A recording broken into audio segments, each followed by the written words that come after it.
I thought he threw a beach ball onto the stage, but he was just standing there.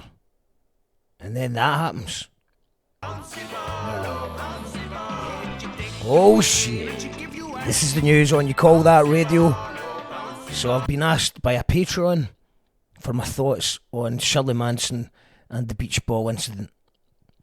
The person has asked to remain anonymous because, well, you know.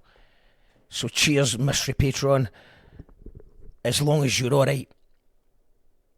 As a fan of Shirley Manson, let's just break it down. Let's go back to where it all began a few days ago in Australia. Like this, like it literally makes me want to fucking beg people to go over there and punch you in the face.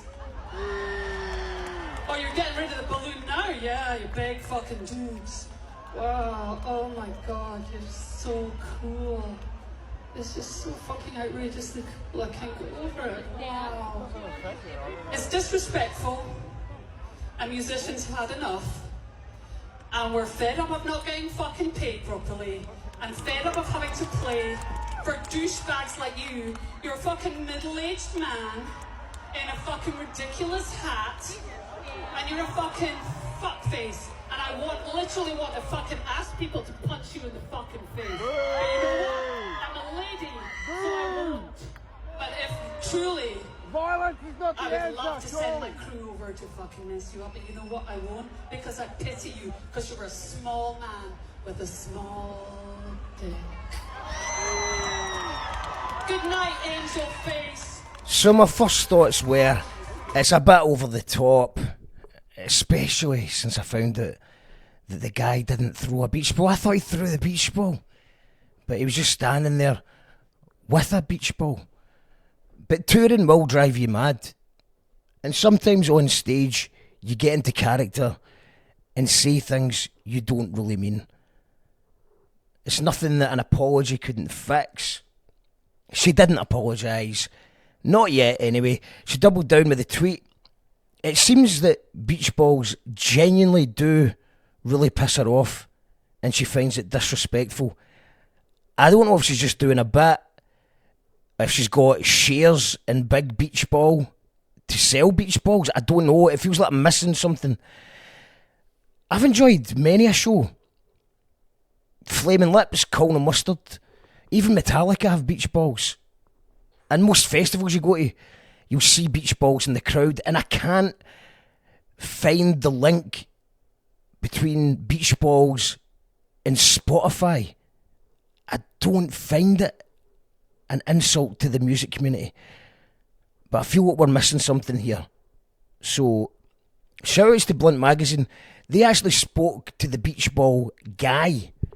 So hopefully he can make it make sense. I did see in the video that we saw this morning where you were having a bit of a laugh, but it wasn't long after that it actually got a bit dark, and she actually spoke about whether she would entice the fans to potentially be violent on you, and then she talked about potentially the crew, getting her crew to come and mess you up or something like that. That's exactly what she said. At that moment, you must have felt a little bit of fear then, at least enough to sort of check your surroundings. How were you feeling? It was, yeah. I mean, I've been a hospitality worker for a very long time as well, good 20-odd years, and you sort of know big crowds and you're sort of scanning for trouble here and there.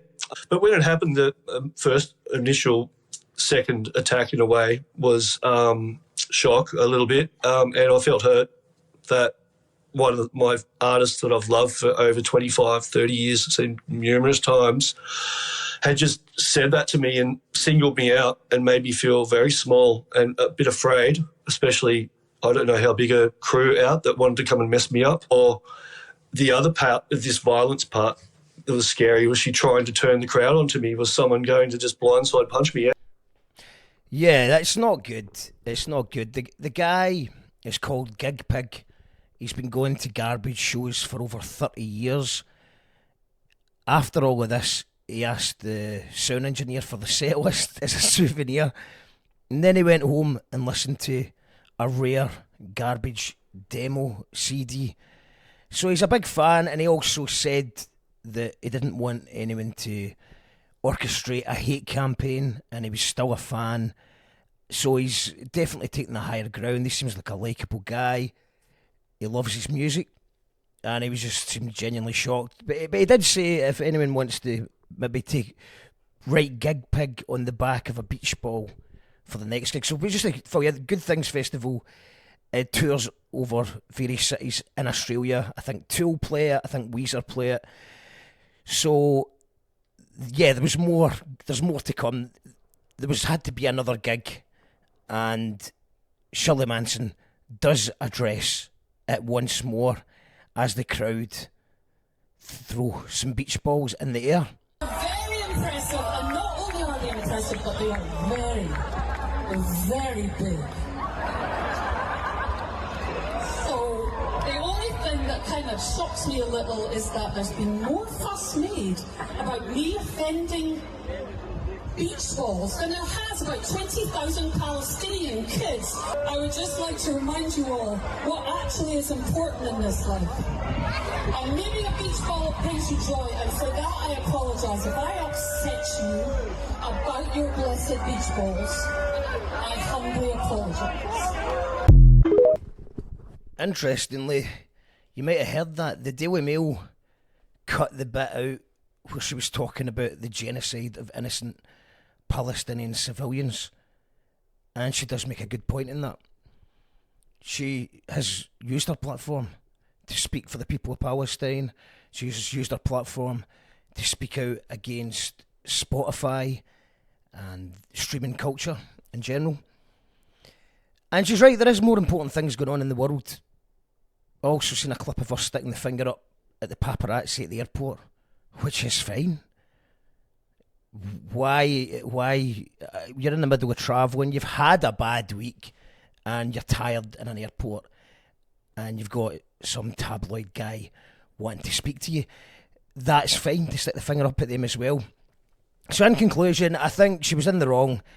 I think she realised she was in the wrong when she saw a flock of beach balls in the crowd, and she really needed to walk it back, because this is like the Barbra Streisand effect. If you keep saying you hate beach balls, then more people will turn up with beach balls. She shouldn't have threatened the guy with violence. I know she was joking, but she does have some obsessed fans who might have followed that up with a smack to the face of the beach ball guy. It's very strange. I'm still not convinced this isn't a PR stunt or somehow, because it doesn't make sense. We've not really got to the point that this is an insult. It's disrespectful to have a beach ball. It blows my mind. I don't get it. So she did a bad thing. She seemed to see the funny side in the end. Shout out to the Australian crowd for bringing their beach balls and taking the piss a little. That seems like a fair response. And fuck the Daily Mail and the likes for following around and editing out the part about the genocide of the Palestinian people. I now look forward to a festival next summer where you can get Garbage, the Flaming Lips, Colonel Mustard, and Metallica. Call it Beach Ball on the Beach or something. Someone make it happen. And overall, I don't mind rock stars acting like rock stars from time to time, even when they get it badly wrong. It keeps it interesting. The beach ball guy has forgiven her. Hopefully she will sign his beach ball next time they're in Australia, if they go back, which they might not. Who knows? But that's what I think. What do you think? And if you're a patron, if you call that radio, then let me know in the comments what I should cover next. This is the news. Bye, radio.